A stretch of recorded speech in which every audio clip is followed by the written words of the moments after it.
Aujourd'hui, on est seulement à quelques jours des 150 ans de la Commune. On continue à lire Jules Vallès, et plutôt 3 fois qu'une. Vallès, j'en ai parlé il y a quelques temps pour parler de l'enfant, et je l'avais annoncé cette vidéo, alors forcément je l'ai fait. Non, des fois je ne tiens pas à mes promesses, ou elles mettent du temps à arriver.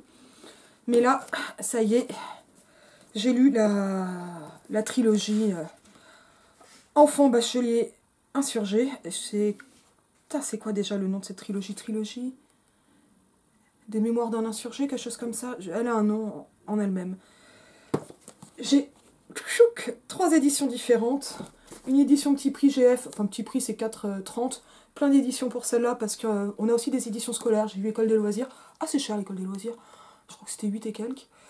D'autres moins onéreuses. Bon, là c'est quand même une édition avec dossier par Sylvia Dizeni. J'avais pas beaucoup parcouru le dossier, mais quand même regardé un peu rapidement. C'était bien fichu. Après, moi je connais pas Vallès, hein, donc, mais en tant que dossier c'était bien fichu. Et les 2 au livre de poche qui sont super jolis côte à côte, mais je sais pas s'il faut afficher les livres. 5, 10, 7, 70, l'insurgé, le bachelier. Le bachelier reste encore plus... Alors, en ce moment, on va quand même trouver l'insurgé un peu partout parce qu'il y a des tables communes. C'est hyper bizarre, il y a des tables Napoléon et à côté des tables communes dans les librairies. Enfin, dans les librairies que je fréquente un peu.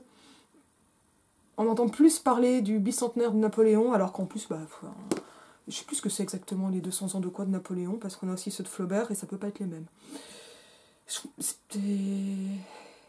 Mais c'est la mort de Napoléon, vous me direz. Je m'intéresse pas tellement à Napoléon. Je lis un peu Stendhal, hein, mais Napoléon, c'est pas ma came. C'est plutôt ça, ma came. Et donc là, bon, super belles illustrations. C'est clair que je vais lire D'autres Vallès. Ça m'a énormément plu. L'édition Bachelier, ici, c'est André Style, Pierre Pilu. Et celle-là, c'est l'édition de Roger Bellay. Et alors ça, c'est quand même super chouette, c'est l'édition Pléiade. On réédite le Pléiade en ce moment, avec un super joli coffret, 140 balles. J'ai regardé le sommaire, en fait, moi, ce que je voulais, c'est-à-dire vraiment avoir le premier roman de Vallès, L'Argent, des choses comme ça, ça va être par extrait, etc. Donc ça m'a l'air assez décevant comme Pléiade, mais je pense que l'appareil critique est fou. Mais si on veut vraiment de l'appareil critique, il y a plein d'éditions Pléiade qu'on va retrouver comme ça chez d'autres éditeurs, évidemment. Enfin, Gallimard, c'est une grosse boîte, quoi. Donc je pense pas m'offrir du tout le coffret Pléiade cette année. Par contre, je pense lire très très bientôt Les Souvenirs d'un étudiant pauvre, réédité par Libertalia, avec une splendide couverture de Jacques Tardy, parce que j'aime toujours autant Tardy et que c'est quand même un des grands dessinateurs de la Commune. Normalement, on en parle la semaine prochaine. Et donc là, trilogie hallucinante. Mémoire d'un révolté. Voilà, la trilogie. Et donc pas d'un insurgé, mais c'est plus intéressant. C'est vraiment peut-être l'axe, en fait, Mémoire d'un révolté, mais... parce que je me demandais, mais comment je peux parler des 3 en même temps, en sachant que les 3 sont singuliers, mais les 3, s'il y a vraiment une chronologie, il est enfant, il est bachelier, il est insurgé, voilà, ça suit le fil de l'histoire, ça fonctionne pas mal à ce niveau-là. Et en même temps, au niveau de l'écriture mémorialiste, c'est extrêmement surprenant, parce que déjà, c'est un roman autobiographique, c'est Jacques Vintras, et pas Jules Vallès. Et c'est pas la même chose. Même si on connaît bien les initiales, etc. Il y a plein de notes dans les volumes qui permettent d'identifier, de montrer des variantes avec des textes antérieurs, des choses de cet ordre-là, ou des variantes à partir des différents manuscrits. Séverine, notamment la grande journaliste, il faudra peut-être qu'un jour je parle de Séverine, j'avais lu une biographie géniale de Séverine, et c'est une femme que je connais mal, mais que j'admire beaucoup, quoi, qui est assez incroyable, et que je vais lire beaucoup plus, quand j'arriverai à lire tout ce que je veux lire. Mais, et qui a été donc une amie très proche, et je n'ai pas envie de dire assistante, mais un bras droit, en fait, de Vallès, et qui a continué ce rôle-là après la mort de Vallès. La grande Séverine, elle est pas mal évoquée là-dedans, que j'ai pas fini, dans Les femmes reporteresses. Journaliste. Donc, bon, bah, c'est des éditions qui sont pratiques. Voilà. Non, cette question de mémoire d'un révolté, ça fait un fil qui marche pas mal. Mais au niveau de l'écriture mémorialiste, on dira qu'on va retrouver une problématique dialectique entre discontinuité et continuité. C'est-à-dire que la temporalité valésienne, elle n'est pas continue. Et à ce niveau-là, les chapitres ne sont pas des chapitres ou des séquences, ils vont ressembler à des vignettes ou à des scènes. Et ça va avec une écriture extrêmement vivante dont je vais reparler, mais aussi des trous dans le récit. Et des trous importants. Alors, et les notes aident à le voir, tel personnage va être mentionné qui en fait reviendra dans le deuxième volume, parce que ça va changer quelque chose, que ce personnage ait été là. Va y avoir des variantes. Alors, très intéressant, peut-être anecdotique, mais quand même très intéressant, entre l'enfant et le bachelier, les noms sont fictionnalisés, rendus un peu fictifs. Par exemple, Mautoussin, qui retrouve son vrai nom, que ça y est, j'ai oublié, dans le troisième volume, L'Insurgé. Et en fait, ça va aller du côté d'une espèce d'écriture vive, et plus vive que vivace, en fait, parce que c'est vraiment une écriture de feu, de l'histoire, et d'une histoire qui se comprend comme une histoire personnelle, qui se typifie, c'est-à-dire qu'on a vraiment un processus de typification qu'a dû opérer Vallès lui-même, parce que Mémoire d'un révolté fait du révolté un type. Et à ce niveau-là, la trilogie permet de montrer la genèse et la création de ce type depuis l'enfance jusqu'à l'âge adulte, et j'ai envie de dire jusqu'à l'âge révolutionnaire. Et ça, c'est extrêmement intéressant parce que ça explique complètement comment les souffrances de l'enfance, dont j'ai parlé en tant qu'enfance martyr dans mon titre, et j'ai eu tort, il faut parler d'une enfance malheureuse parce que lui-même refusait de parler d'enfant martyr. Il y a quand même l'expression une fois, mais bon, c'est important les Palinodi de revenir à des choses plus proches, qui va s'expliquer par le projet d'une fédération des douleurs, projet qui permet, enfin périphrase, qui est pour Vallès le projet de la commune. Et ça, c'est un truc qui est extrêmement intéressant parce que ça montre comment le projet politique innerve la saisie personnelle, tout en expliquant comment finalement cette expérience vécue se politise. En fait, ce processus de typification du révolté, ça n'est pas une typification telle que l'avare chez Molière. C'est une typification qui permet d'aller de l'individuel au collectif et qui va permettre de montrer cette formation qui va de l'expérience de soi à la création de ce collectif, c'est-à-dire en fait d'un sujet politique. Et pas seulement d'un collectif qui serait un échange au niveau des douleurs. J'ai lu des articles intéressants qui étaient en note d'un article sur Actazone, sur le féminisme, les impasses et les stratégies féministes actuelles. Je vous mettrai plutôt les articles en note, je pense, sur le problème à avoir un militantisme du trauma et de la douleur. Et ça m'a pas mal questionné de lire ça, alors que je voulais parler de Vallès. Et je vais quand même lire les dédicaces hallucinantes. J'ai pris plein de notes, partout. Aux morts de 1871, à tous ceux qui, victimes de l'injustice sociale, prirent les armes contre un monde mal fait et formèrent sous le drapeau de la Commune la Grande Fédération des Douleurs. Je dédie ce livre, Jules Vallès, Paris, 1885. Et le Bachelier, pour le coup, je ne l'avais pas lu, alors qu'elle est aussi extraordinaire. Moi, ça me fait du bien et de la douleur, et ça bouge, enfin, c'est le chant de Boultou somacal, quoi. À ceux qui, nourris de grec et de latin, sont morts de faim, je dédie ce livre. Jules Vallès, Paris. Et donc l'enfant, je l'avais lu, je le relis parce que c'est toujours un plaisir de lire du Vallès en plus. À tous ceux qui crevèrent d'ennui au collège ou qu'on fit pleurer dans la famille, qui, pendant leur enfance, furent tyrannisés par leur maître ou rossés par leurs parents, je dédie ce livre, Jules Vallès. On peut dire que les dédicaces valésiennes, elles sont en fait... elles dessinent un horizon d'attente et elles sont thématiques. Si on reprend la classification des titres de Gérard Genêtre en rématique, par exemple, poèmes, chansons, voilà. Donc qui vont donner la forme, le genre auquel appartient l'ouvrage, ou thématique en annonçant le thème. Bon, ça devient compliqué quand on prend le rouge et le noir, évidemment. Mais c'est ça qui est intéressant avec le rouge. On reparlera du rouge, évidemment, un jour. Mais c'est-à-dire qu'en fait, ici, bon, les titres sont très thématiques, annoncent ce processus de typification. Je trouve intéressant qu'on ait des articles définis, l'insurgé, le bachelier, l'enfant, comme si l'enfant dont il est question et qui grandit était absolument voilà, cet absolu en fait de la révolte, et de la révolte qui va arriver, et grandir et mûrir, et que la trilogie s'appelle Mémoire donc d'un révolté avec l'article indéfini. Voilà. Et ça montre cette typification qui va passer par les articles. Ça aurait pu s'appeler Mémoire de Jacques Vintras. Ça aurait été super différent. C'est pas le cas. C'est pas le cas. Donc le passage au roman autobiographique va permettre un degré de fictionnalité, qui est plus facile pour la publication, etc. Mais personne n'était dupe.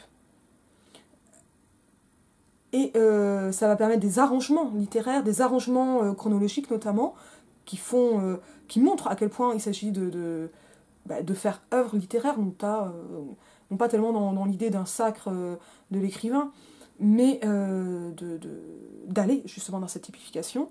Et ça n'en fait pas non plus un roman éducatif à proprement parler, d'abord parce que l'éducation est plutôt mise à mal, et parce que c'est une éducation qui se fait par action-réaction, j'ai envie de dire, ou réaction-action, qui réagit, et qui, à partir de cette réaction à ce qu'on peut appeler une oppression, une exploitation, une violence d'abord, va se mettre en place. Et donc, en fait, tout ce processus de typification qui va du singulier au sujet historique, et pas seulement au collectif, en fait, c'est pas universel, c'est un sujet qui se fait historique, et qui va donc s'ancrer dans un temps, et faire jouer des temps de l'histoire. Ça va passer par une écriture de l'histoire, et je dirais pas de laquelle, parce que finalement, c'est indécidable, qui est pas fragmentaire. On n'est pas dans le fragment romantique de ce rapport métonymique, de l'inachevé qui fait signe vers la totalité, etc. On n'est pas dans cette chose-là, j'ai l'impression, mais plutôt dans l'ordre de la vignette vivante. Alors on n'ira pas, peut-être pas jusqu'à l'image d'Épinal, en tout cas c'est jamais kitsch, et il n'y a pas de processus d'universalisation facile, dans la mesure où les expériences de l'enfant, du bachelier et de l'insurgé sont des expériences de violence, mais aussi des expériences qui sont racontées avec une certaine forme, j'irai pas de distanciation, mais je sais pas si on peut dire une lucidisation, on ne peut pas, mais de quelque chose qui devient d'autant plus lucide et d'autant plus clairvoyant que ça va passer par l'ironie, le comique et le prosaïsme, qui va toujours ramener à la matérialité, et qui entrave le processus d'idéalisation que pourrait contenir la typification. Je suis pas trop technique, de toute façon vous n'allez pas me répondre, donc je vais continuer.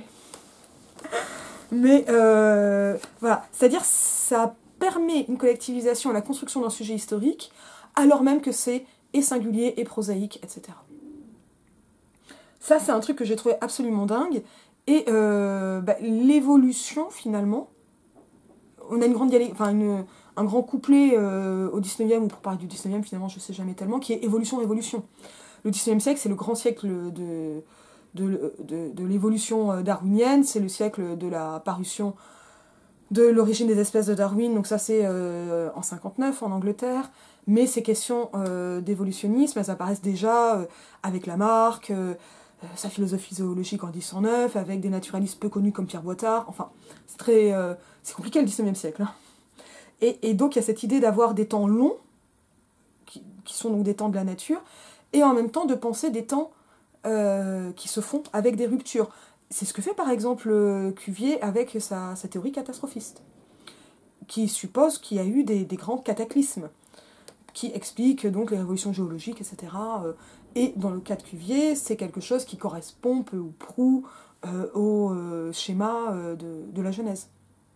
Ce catastrophisme, il est mis à mal, mais ce qui me passionne, et en fait c'est mes sujets de recherche, c'est de montrer comment ce temps de la nature, ce temps que l'on commence à penser comme long et très long, très au-delà d'un temps biblique et d'un temps de l'humanité,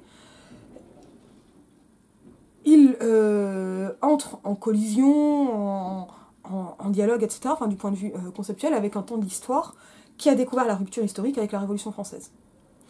Et penser et croire à la Révolution, c'est penser pouvoir rompre cette évolution, c'est ça que Benjamin recherche en fait dans son messianisme, mais je ne parlerai pas beaucoup de Benjamin parce que c'est compliqué, et des temps de rupture historique, de bifurcation complète, et en même temps c'est se placer dans une lignée ou dans une évolution historique qui n'est plus celle de l'histoire politique événementielle, classique, des royautés, des dynasties, mais dans une histoire des révolutions. Et ça, c'est extrêmement sensible dans l'insurgé, parce que les modèles, et c'est pas mal moqué par Vallès, c'est 93, c'est 48, les dissensions politiques, ce sont celles entre donc, ceux qui font référence à 93, ceux qui vont référence... Voilà. Et donc, une des questions pour penser la révolution en train de se passer, c'est de savoir à quelle révolution on se réfère. Et ça, c'est hyper intéressant. Et à cela s'oppose constamment chez Vallès quelque chose d'extrêmement intéressant, qui est cette espèce de vie en métalepse latiniste, voilà, du bachelier bon en latin et un peu en grec, qui est nourri de ces antiquités, et qui finit par les activer, et à en faire quelque chose qui n'est pas seulement un gagne-prix ou un gagne-pain,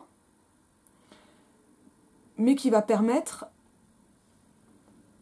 de penser la révolution avec et sans le latin, en tant finalement que personnage qu'on n'appelle pas encore l'intellectuel. L'intellectuel, ça vient vraiment avec l'affaire Dreyfus, c'est postérieur. Voilà. Mais en tant que, on va dire, peut-être pas érudit, mais homme de lettres, journaliste, c'est pas érudit, c'est pas encore le niveau de l'érudit, mais quelqu'un formé aux humanités, pris dans cette histoire contemporaine, alors même que les humanités, finalement, elles tirent plutôt en arrière et assez longtemps. Et donc ça fait quand même un rapport ultra intéressant aux textes et aux textes anciens. Et une des grandes, enfin moi, un des trucs qui vraiment me passionne, c'est de savoir comment ça se passe au niveau des références qui sont convoquées. Quelles références ? Qu'est-ce qui vient à l'esprit ? Et quand ce qui vient à l'esprit, c'est du latin, alors qu'on est en train de crever de faim à Paris, ça ne nourrit pas son homme. Donc ça, c'est vraiment des questions hyper intéressantes, et ça explique aussi, je crois, pas exactement la fragmentation, mais le vignettage peut-être du chapitrage de la trilogie, et même du découpage entre les 3 volumes. Ultra intéressant, parce que finalement, c'est dans l'enfant qu'il a son bac, bon, puis c'est après qu'il peut être bachelier et avoir cette vie-là, il me semble que c'est... J'ai tout lu tellement vite. Hop, un gros dossier quand même.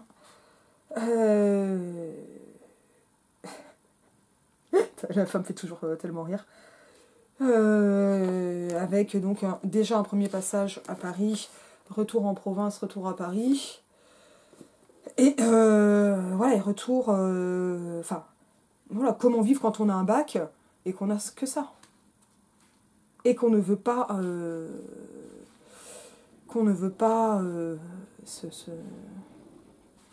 c'est le bachelier, qu'on ne veut pas jouer le jeu de l'université. Évidemment, ça fait un bien fou de lire ça quand on est en train de remplir des dossiers pour essayer d'avoir un poste. Et en même temps.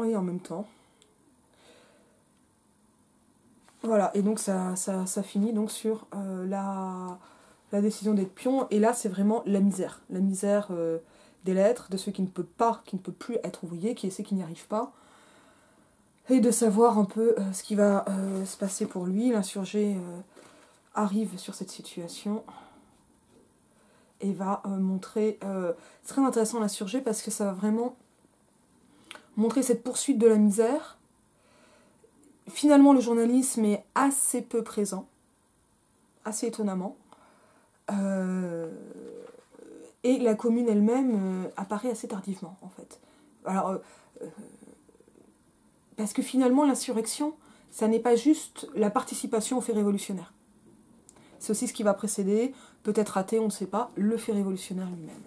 avec des passages extrêmement touchants, extrêmement drôles aussi, à plein de moments, notamment la mort de Victor Noir et... Bon, j'ai dit tout à l'heure chamboule tout stomacal, mais c'est vraiment... Waouh, ça sectionne, ça pince fort, quoi. Alors, j'ai trouvé l'insurgé un peu plus difficile à lire. Hyper intéressant pour avoir une idée du climat pré-insurrectionnel. Et quand je dis pré-insurrectionnel, c'est pas forcément qu'il prépare la révolution, c'est aussi l'attente de la révolution. L'attente extrêmement difficile de la révolution.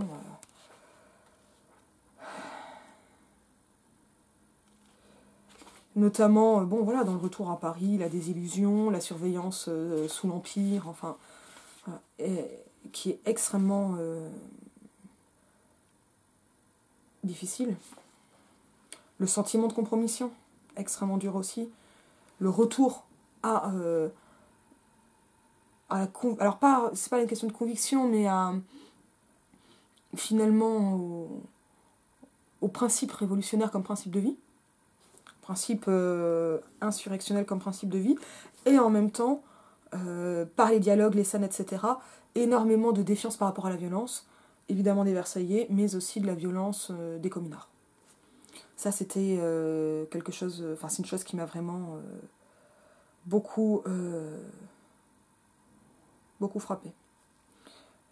Alors, je parlais de la Fédération des douleurs et de cette question du trauma ou de la blessure en tant qu'arme rhétorique militante actuelle. En fait, en lisant ces articles et en pensant à Vallès, je me suis vraiment dit que là, ça permettait de retomber sur quelque chose qui m'intéresse énormément, qui est la question du statut du témoignage. C'est un témoignage et ça n'en est pas un, puisqu'on est quand même dans quelque chose d'autobiographique, et c'est un témoignage qui ne se complaît pas dans la douleur, mais qui ne l'occulte pas pour autant. C'est-à-dire qu'on n'est pas dans un romantisme de la douleur, et je n'ai pas trouvé non plus ce que l'on appelle avec Henri Lefebvre, mais j'ai découvert ça très récemment, le romantisme révolutionnaire. Et j'ai bien l'impression que cette espèce de goût de l'absolu dans la révolution est d'idéalisme en fait, est vraiment une chose dont Vallès se défie profondément, et qu'il met à mal en le minant littéralement par l'ironie, et par le retour toujours au prosaïsme. Par exemple, la fin du Bachelier, elle me semble extrêmement intéressante de ce que j'appelle les trivialia.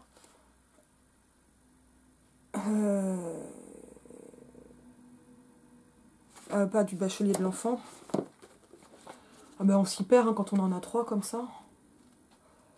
Hop, j'y reviens. Alors, et donc il y a quelque chose qui est, quand je parle de vignette, qui va être pittoresque, mais pas pittoresque comme l'image d'Épinal, donc sans le côté cucu et kitsch que peuvent avoir les images d'Épinal, ça sert à ça une image d'Épinal, comme les images qu'on avait dans le chocolat au début, dans la première moitié du XXe, mais qui est beaucoup plus proche de la scène de genre. Voilà. Mais pittoresque, c'est qui est digne d'être peint, mais il y a plein de peintures en fait, différentes. Tu vas me quitter, dit-elle en sanglotant, donc sa mère. Après une scène extrêmement touchante entre la mère et l'enfant. Je veux me lever tout de suite pour ramasser un peu mes livres, faire ma petite malle, je lui demande mes habits. Ce sont ceux du duel. Ma mère les apporte, elle aperçoit mon pantalon avec un trou et taché de sang. Je ne sais pas s'il s'en ira, la couleur partira avec, bien sûr. Elle donne encore un coup de brosse, passe un petit linge mouillé, fait ce qu'il faut. Elle a toujours eu si soin de ma toilette. Ce qui est très ironique parce qu'elle a toujours été habillée n'importe comment. Mais finit par dire en hochant la tête « Tu vois, ça ne s'en va pas, une autre fois, Jacques. Mais au moins ton vieux pantalon, qu'il déteste. » Et ça, voilà, ça va couper. Tout le temps.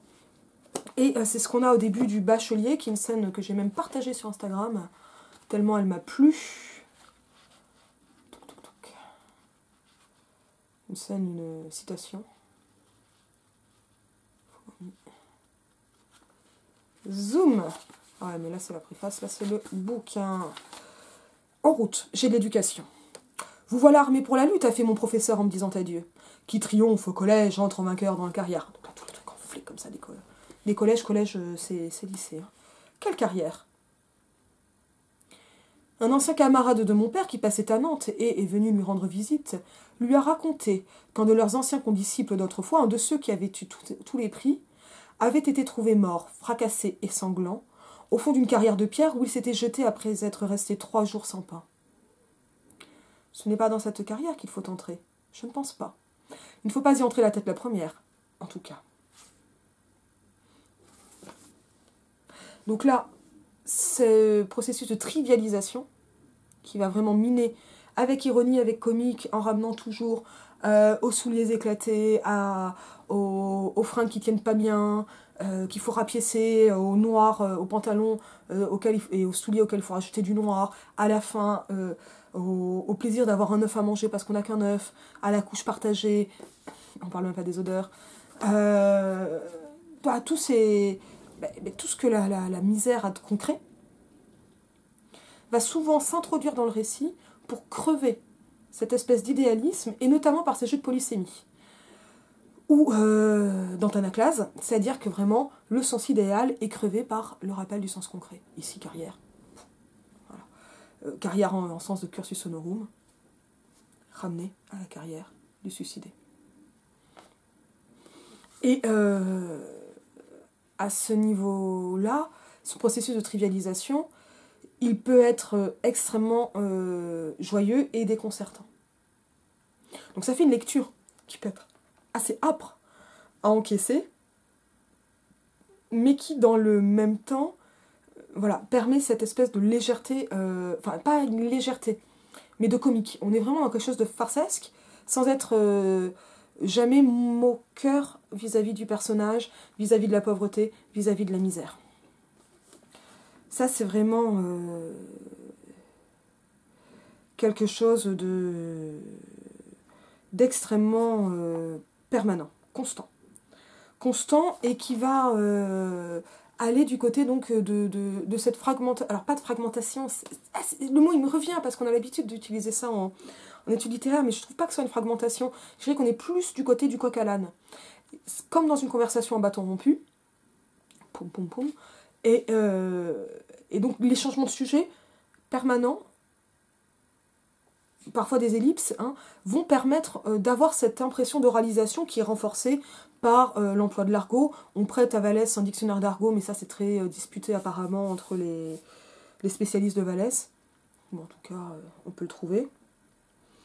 Ça va passer par l'inclusion d'énormément de dialogues, de conversations, de passages, par la voix narrative, qui est une voix extrêmement orale, avec du discours indirect libre, donc là encore de l'argot, le passage par le latin, parce que le latin coule comme ça de la bouche, par la vitesse du récit. Ça va super vite, et on n'a pas de fait, il n'y a pas les liaisons narratives qui expliquent une fois que j'avais fait cela, je me suis mise à faire cela. Non, rupture. Et ça peut vraiment donner l'impression de lire du Stendhal, avec ce qu'on appelle le style coupé de Stendhal, en plus rapide.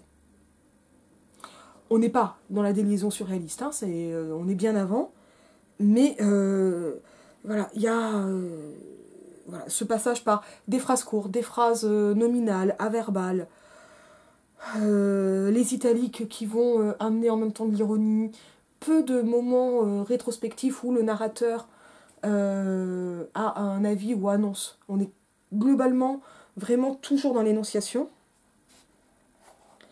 avec en plus, en fait, c'est écrit au présent, ce qui est très... non, mais ça paraît bête, mais il faut le dire, c'est écrit au présent.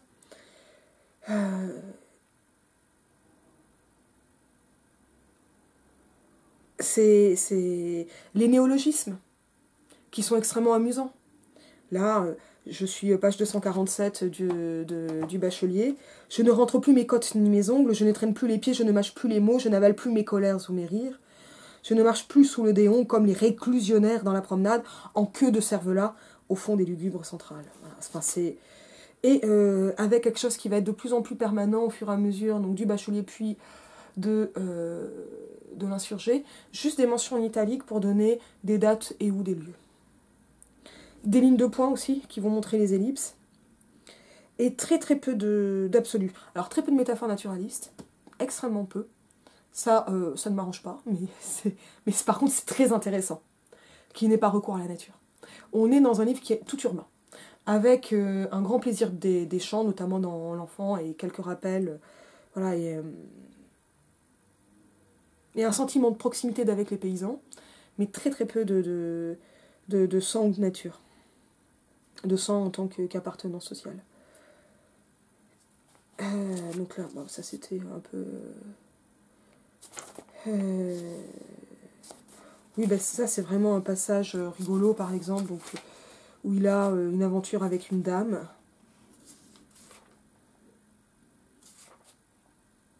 Ah mais ça y est. Quelle couleur de meuble as-tu? Rougissant un peu. Comment sont les rideaux de ton lit? Elle baisse la tête et attend. Les rideaux de mon lit? Je ne trouve rien. De quelle couleur? Couleur puce. J'ai failli dire punaise. C'est moi qui t'arrangerai ta chambre de garçon. Et nouveau passage. Et toujours comme ça, donc, le rapport monétaire, la recherche de l'argent, le sou, etc. Enfin, c'est quelque chose d'absolument constant. Et quelque chose qui va aussi en s'accentuant, je trouve, ou, enfin, ça va suivre en fait la diégèse, hein, donc ce qui est raconté, de l'enfant à l'insurgé, une place de plus en plus grande faite au dialogue, aux paroles des autres, aux parlures des autres et aux portraits. Et dans l'insurgé, on a énormément de portraits, qui là, en fait, laissent tomber le masque de la fiction et qui sont en plus éclairés, explicités par les notes de Roger Bellay, ce qui conduit à avoir une impression d'y être, en fait. D'y être complètement avec des scènes de la commune telle qu'elle est vécue, donc de repas partagés, des scènes de barricades, des scènes d'exécution, des scènes de bazar, des scènes de débat, des scènes de remous, enfin, extrêmement... voilà. Et des rencontres. Donc tout ça, je le disais un peu dans la vidéo sur l'enfant rapproché de Reiser, rapproche des récits que l'on appelle picaresques, tels ceux de Scarron, du roman comique, etc., ou de l'histoire, le vraiment picaresque, c'est Le Sage et l'histoire de Gil Blas de Santillane. Donc ce qu'on a appelé longtemps les romans de Vallée. Souvent très comiques, avec beaucoup de choses prosaïques, mais parfois quand même une irrévérence, mais l'histoire de Gil Blas de Santillane, elle s'achève par l'aisance de Gil Blas, son installation, etc. Bon, quelque chose de très artificiel, mais pas du tout d'insurrectionnel. C'est-à-dire qu'on est à un moment où, narrativement, les révoltes ne se disent dans les romans, me semble-t-il, en tout cas les romans retenus par l'histoire littéraire, ce que je connais, que par l'irrévérence individuelle. Tout ce qu'on va retrouver dans la comédie par le duo maître-valet. Et avec des frondes, des valets, et la fronde c'est quand même un terme politique, mais pas de véritable insurrection. Mais ça c'est antérieur à la Révolution française. Il faut du temps pour penser ce collectif-là et pour l'amener dans le roman. Et ça, il le fait. Néologisme absolument partout. Alors je commence juste La commune de Louise Michel, qui me plaît beaucoup, mais qui est très différent et qui, là, pour le coup, va... ça, c'est vraiment très explicité par Claude Retta dans la préface, j'en reparlerai, mais tiré du côté du romantisme gothique, de ce qu'on appelle le romantisme noir. Et... avec en fait des phénomènes de typification qui sont bien plus mythologisants que prosaïsants, que ramenant au prosaïsme et au quotidien. Et c'est là qu'il y a quelque chose d'extrêmement sidérant dans la lecture de Vallès. Bon, je vous avais mentionné l'importance des vêtements qui entravent l'enfant. Ça continue avec les vêtements qu'il faut avoir propres pour avoir un travail de précepteur pour faire les leçons, etc. Et ça se poursuit encore dans l'insurgé avec l'écharpe qu'il faut avoir pour quand il devient représentant du peuple et qu'il le sert, qu'il tient mal, etc. Et qui continue cette espèce de ridicule touchant du personnage, mais qui ne le ridiculise pas complètement, mais qui nous... Enfin, je sais pas, c'est... quand on s'imagine participer à la révolution, qu'on s'imagine étant révolutionnaire, on se dit jamais qu'on peut avoir un pull qui gratte, en fait. Et c'est ce que fait Vallès. Il nous rappelle que le pull peut gratter, les vêtements être trop serrés, mal coupés, et les étoffes être élimées. Et c'est un truc qui va vraiment être permanent. Et qui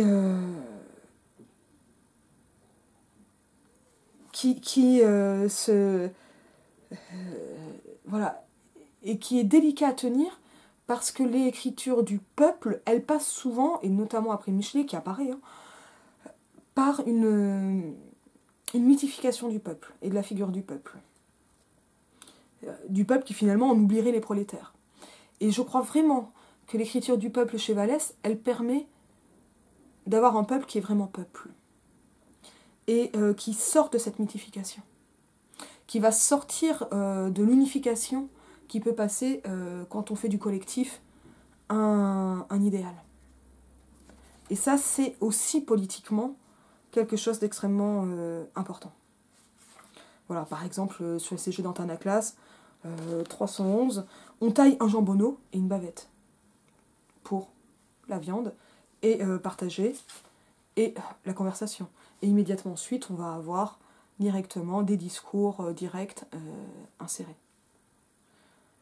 Je n'ai encore été mêlé à aucune tuerie, c'est de la veine. Et tout ça qui se poursuit.